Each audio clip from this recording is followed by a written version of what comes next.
Hi, it's Gab, and I am talking about Inception again. This is the first time on Gab'n'dad that we've ever talked about a film on its own for a second time.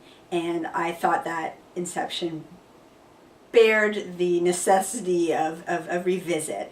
I went to see it again in the theater. I couldn't resist. I saw it for the first time 2 weeks ago. It's its third weekend. It's still number one this weekend. The theater was packed. That was great to see that it was getting this. It's getting this prolonged appreciation, relatively speaking, prolonged for a summer blockbuster. It's the film of the summer, and there's been a lot of talk about it ever since it came out. It's not going to abate anytime soon, and rightly so. So I had to see it again. I was thinking about it so much over the past weeks, and reading and hearing, watching other reviews, and it's just feeding into. It's such a rich experience to continue to be able to think and talk about this film, and it bears multiple viewings, preferably in a theater. So.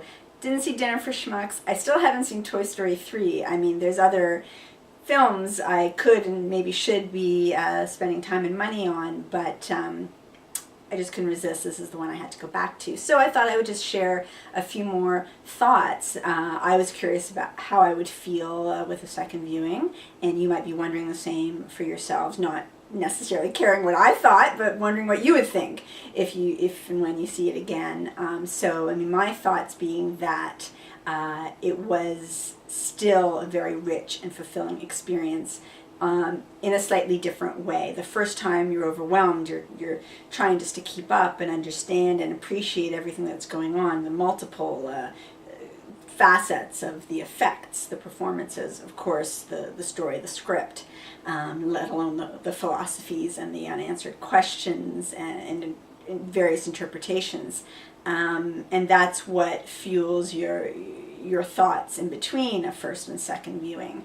The second time, I certainly went in with a bit more confidence that I would and already had grasped what was going on, what to expect, the enjoyment to be appreciated in the effects and the performances, and the labyrinth of the story that, yet so beautifully, symmetrically fits back together in a very satisfying, complete, and way that cannot be questioned. It's leak-proof as far as I'm concerned, and that all held true. And because of the familiarity, there's nothing like seeing something like that for the first time. But when you come with a familiarity, there's a different kind of enjoyment and satisfaction to that, which I definitely felt. And having a bit more comfort in my thoughts and feelings about it, most gratifyingly, what I discovered is it allowed me to appreciate the emotional element of the film to a greater extent, on a deeper level. There has been some criticism that the film is emotionally cold or lacking. Dad and I had brought this up in our initial review. Not that we agreed with that, but certainly for me on the second viewing, that has been completely put asunder any hint of that criticism. The bearings that I went into my second viewing with allowed me to be more emotionally drawn in and compelled by the film, and small moments or shots, while small yet huge, images such as in Limbo when the elderly hands are held of Leonardo DiCaprio and his wife Marion Cotillard.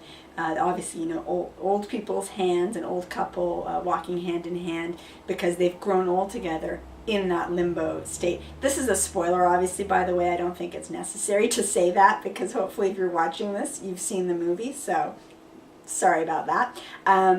That image was so much more full for me in the second viewing, and his longing to see his children's faces as a parent, as a human being. I could relate to that the first time around, but the second time around I was much more connected to with that imagery and how it associated with the rest of what he was going through and what was going on in the story as a whole. And when the children finally turn around in the final scenes, whether you believe that he's still dreaming or not, which I thought I would rectify that debate, that question in my mind, and I still can't say that I have, but again, in a very satisfying way, that I can still find that open to interpretation, and yet be even more emotionally transported, not even deciding for myself if he's dreaming or not, by when his children turn around.